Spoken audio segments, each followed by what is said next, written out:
నేను హైదరాబాద్ వచ్చి నా ఫ్రెండ్ని కలవలేదంటే నరికి పోగులు పెట్టడం కాదు, ఈ విమానం మొత్తం మోగిస్తుంది అనమాట. అందుకే దాని దగ్గర పోతున్నాం. దాని దరిద్రానికి రీలొకేషన్ ఇవ్వకుండా ముంబైలోనే ఓ 8 నెలలు కారాగార శిక్ష అనుభవించి మరీ వచ్చింది వీడికి. ఇంకా ఫ్రెండ్స్ ఎంత వస్తే అట్లా కాసేపు కూలి పనులు కష్టాలు మాట్లాడుకొని పోయి పిజ్జా ఆర్డర్ పెట్టాం. బాగా వనక అది ఏ ముహూర్తాన్ని ఆర్డర్ పెట్టినామో కానీ ఎంత ఘోరంగా వచ్చిందంటే, నేను ఎప్పుడు డామినోస్ పిజ్జా ఆర్డర్ పెట్టినా ఇంతే ఘోరంగా ఉంటుంది. అక్కడితో కాకుండా బిల్లు కట్టడానికి కొట్లాట పడి మరీ గొడవ పడి మరీ కేఎఫ్సీ ఆర్డర్ పెట్టినారు. పోనీ అదన్నా చక్కగా తిన్నారా అంటే లేదు, సగం తిని సగం ఆడే పడేసి వచ్చినారు. ఇంక అయ్యే పనులు కాదని చెప్పేసి అందరం గూడియో మీదకి పడి దండయాత్రకు పోయినాం.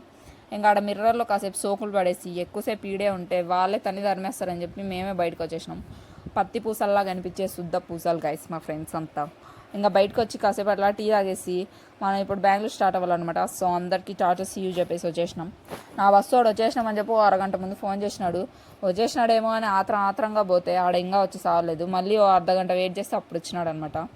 ఇంక ఈ చెల్లెలు పైకి ఇలా కనిపిస్తారు కానీ లోపల మాత్రం ఎమోషన్స్ ఎక్కువ. నన్ను పంపించేటప్పుడు బాగానే ఉంది, నేను వెళ్ళిపోయిన తర్వాత మాత్రం ఫోన్ చేసి ఒకటే ఏడుపు ఇంకా మా చెల్లెలు.